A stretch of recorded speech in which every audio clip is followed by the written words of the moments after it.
Kita membahas beberapa emiten, mungkin teman-teman investor kemarin melihat pergerakan harga saham Unilever Indonesia Tbk atau UNVR yang naiknya cukup signifikan ya, karena mendapatkan kabar terbaru bahwa Unilever akan membagikan dividen dengan DPR atau dividen payout ratio 100% untuk di tahun 2025. Ini salah satu juga komitmen dari Perseroan untuk tetap membagikan dividen terhadap para pemegang saham atau terhadap para investor. Nah, kalau kita hitung mungkin kita bisa lihat track record dulu ya, track record dari dividen Unilever. Nah, mungkin sekarang yang menjadi pertanyaan beberapa teman-teman investor, kira-kira estimasi dividen yang akan dibagikan Unilever di tahun 2025 berapa sih dari DPR 100%? Kita mungkin bisa melihat dari current earning per share-nya atau IPS-nya, di mana kalau kita lihat yaitu berada di kisaran 130-an, sehingga kalau DPR-nya 100% tentu saja perkiraan atau estimasi dividennya nanti sekitar Rp130 per lembar saham, tapi dibagi dua ya, karena biasanya kalau kita lihat secara track record biasanya Unilever membagikan dividen setahun itu 2 kali, yang dimana biasanya jatuh di bulan Juni atau Juli, kemudian November atau Desember. Nah, kalau di sini kita lihat secara track record kemarin pada tahun 2024 yieldnya itu mencapai hampir 6,2% ya, di mana dibagikan di Desember 2024 dan juga di Juli 2024. Kisaran dividennya sebenarnya nggak terlalu jauh ya dari estimasian 2025 sekitar 130-an. Di 2023 juga 2 kali bagi dividennya, jadi sebenarnya konsisten ya. Unilever ini terbilang konsisten dalam membagikan dividen setahun 2 kali. Kalau kita lihat rata-rata yieldnya ini juga bertambahnya tahun justru naik ya dari 3%-an 4 hingga 6%. Nah, mungkin kita bisa cek juga di slide selanjutnya ya, selain dari tahun 2020. Jadi kalau kita lihat memang konsistensinya sudah terjadi cukup lama ya untuk membagikan dividen. Di sini catatan kita sampai tahun 2015. Jadi kalau kita lihat dari 2015 tadi sampai 2024, memang Unilever konsisten dalam membagikan dividen 1 tahun 2 kali. Kalau kita lihat tadi kan di 2024 yieldnya itu mencapai 6,2%. Dan memang kalau kita lihat yieldnya dari tahun 2015 ya sekitar 1,8%, 1,7%, 2%, 3%, akhirnya naik menjadi 6,2%. Ini memang pertumbuhan yang cukup baik. Kalau nantinya kisaran IPS atau dividennya di tahun 2025 sekitar 130, tentu saja dividen ini jauh lebih besar dibandingkan tahun 2024.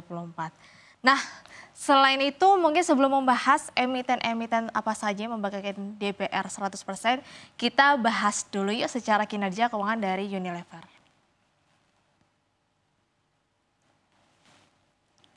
Ya, kalau kita lihat kemarin Unilever Indonesia Tbk sudah merilis kinerja keuangan per kuartal 1 2025.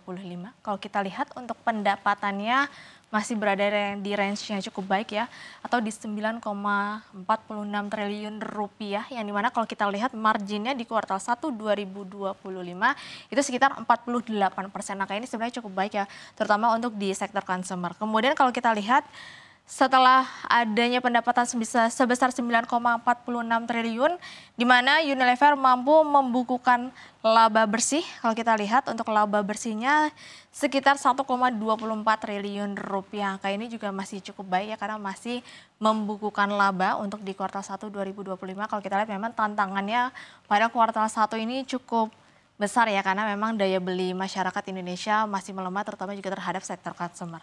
Kemudian kalau kita melihat secara rinci penjualannya paling besar di ekspor atau justru dari domestik nih.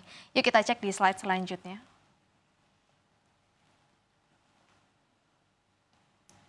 Ya, jadi kalau kita lihat memang penjualan Unilever Indonesia masih dominan ya di dalam negeri. Kalau kita lihat per 31 Maret atau per kuartal 1 2025, di mana penjualan di dalam negeri tercatat 9,14 triliun rupiah, sementara ekspornya 322,6 miliar rupiah, sehingga pendapatannya yang dibukukan di per kuartal 1 2025 tercatat 9,46 triliun rupiah. Jadi memang dominan untuk dari sisi segmen penjualan Unilever paling besar masih berada di sisi domestik.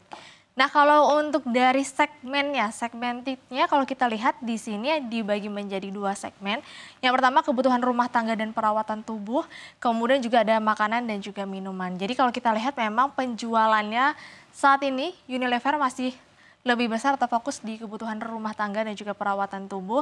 Untuk sisanya sebesar 3,6 triliun rupiah makanan dan minuman, sementara untuk di home and personal care sebesar 5,86 triliun rupiah. Nah, mungkin ini yang ditunggu-tunggu sama teman-teman investor.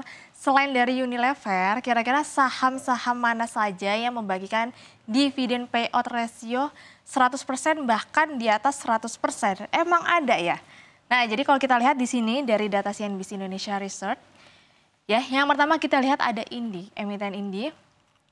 Terakhir di mana membagikan dividen dengan yieldnya hampir 6%, 5,99%. Kalau kita lihat payout ratio-nya itu mencapai 300% ya. Ini cukup tinggi sekali ya, bahkan melebihi dari laba bersihnya. Jadi kalau kita lihat dengan dividen terakhirnya sekitar Rp92 per lembar saham. Kemudian ada Adro. Adro di sini untuk payout ratio-nya sendiri 235,45%, di mana dividen terakhir sekitar Rp1.674 per lembar saham dengan yieldnya mencapai hampir 90%. Tapi perlu dicatat ya bahwa memang kemarin ada dividen khusus spesial karena kemarin Adro melepas usaha batubaranya yang dimana IPO sendiri atau dengan kode emiten AADI, sehingga membagikan dividen yang cukup besar yieldnya pada tahun kemarin. Kemudian Roti di sini di mana payout ratio-nya 135,5%, dividen terakhirnya sekitar Rp79 per lembar saham dengan yieldnya cukup baik juga ya di consumer di 9,13%. Kemudian ada Hexa. Dividen payout ratio-nya 134%, pembagian terakhir sekitar Rp714 per lembar saham dengan yieldnya mencapai 15,5%. Kemudian ada SCMA dari media di sini dengan dividen payout ratio-nya 124,35%, dividen terakhirnya sekitar Rp10 per lembar saham, yieldnya mencapai 5,35%. Kemudian dari segmen rokok, di sini ada HMSP, Sampoerna, di mana yieldnya juga cukup besar ya, meskipun industri rokok lagi gonjang-ganjing tapi masih konsisten membagikan dividen di atas 100%, DPR-nya 121,3% dengan dividen terakhir Rp69 dengan yieldnya mencapai 10,95%. Kemudian ada CEM, di sini CEM juga membagikan rasio dividen 121% dengan dividen terakhir Rp20 per lembar saham dengan yieldnya mencapai 10,3%. Kemudian dari sisi retail ada Ralls di sini di mana payout ratio-nya juga tinggi ya, 113%. Dividen terakhir Rp50 per lembar saham dengan yieldnya sekitar 13%. Kemudian ada MLBI. Di sini meskipun nggak liquid tapi DPR-nya cukup besar ya di 108%. Pembagian dividen terakhir Rp586 per lembar saham dengan yieldnya mencapai 9,7%. Kemudian ada MCall di sini dengan DPR-nya 107,42%, pembagian terakhir Rp540 per lembar saham, yieldnya mencapai 10,6%. Kemudian ada TAPG di sini juga DPR-nya cukup tinggi ya, 106% di Rp167 per lembar saham terakhir dengan yieldnya cukup tinggi 16,45%. Kemudian ada Games juga di sini 100,55% DPR-nya. Dividen terakhir itu sekitar Rp1.284 per lembar saham. Yieldnya juga tinggi ya, berada di 13,81% karena memang berada di sektor batubara.